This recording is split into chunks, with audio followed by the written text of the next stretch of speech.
to šrouhování je zjiskové. Já jsem si ten ostatní přiklápku, ale odšrouhoval jsem ten druhý. A někde to vystřelilo a ztratilo se na to. Já se lidi vítám, když budeme dolů.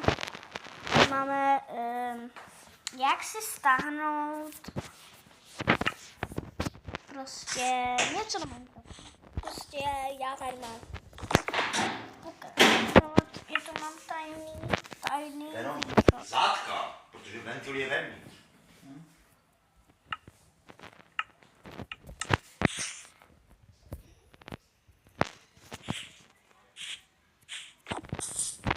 Ano, a lidi jakoby